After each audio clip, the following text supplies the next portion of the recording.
आरवला आमच्या ना असं किडे मुंग्यांशी खेळायला ना खूप आवडतं. फुलपाखरं, किडे, मुंग्या, परत ते आपले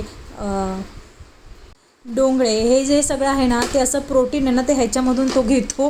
कारण ना लक्ष नसला की लगेच तो तोंडामध्ये घालून असं कित्येक किडे वगैरे त्याने खाल्लेले आहेत गावाला. त्याचबरोबर इथे ना आज धनतेरस असल्यामुळे ना सगळी धनतेरसची तयारी चालू होती.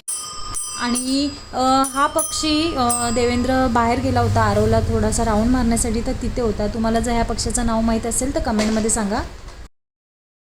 आता आई रताळे उकरायला गेलेले आहेत, तर आपण पण बघूया की कुठून उकरत आहेत ते. म्हणजे कुठे इकडे ह्या साईडलाच आहे. आणि बघू शकता खूप मोठी मोठी रताळी निघत होती. उंदीर लागतो ना म्हणून आई आत्ताच थोडं लवकर करत आहे, कारण आम्हीसुद्धा आलेलो आहोत, तर म्हटलं जाताना घेऊन जाता येतील.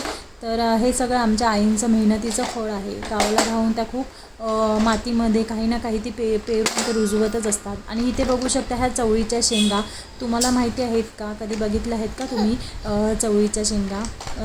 तर ह्या अशा प्रकारे असतात.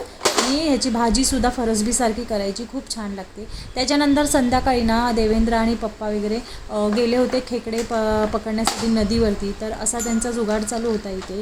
त्याचबरोबर आम्ही तरी धनतेरसची तयारी करत होतो. आणि असं बघू शकता मस्त असं दिवाळीचं डेकोरेशन मग अशी झाली रांगोळी. कलर ना ॲक्च्युली आम्ही ना खूप वर्ष झाले आणून ठेवले तिथे, त्याच्यामुळे हा थोडा लाप फिक्का पडला आहे. आणि मी ना हे हळदीचं कलर टाकला आहे, हळद कुंकू आहे. ॲक्च्युली नेमकेच कलर होते, मला पण लक्षात नाही येताना घेऊन यायला.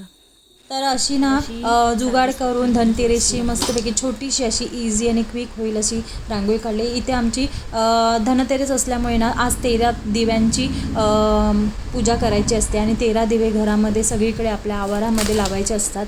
तर धनतेरसच्या पूजेची मी सगळी तयारी मांडणी करून ठेवली होती. त्याच्यानंतर आता पूजा करून घेतली आणि अशी आजची धनतेरस आमची साजरी केली होती. तर तुम्हालासुद्धा धनतेरसच्या खूप खूप शुभेच्छा. त्याचबरोबर ते लोक खेकडे पकडायला गेले होते, तर तिथून हे मासे आणि खेकडे घेऊन आले.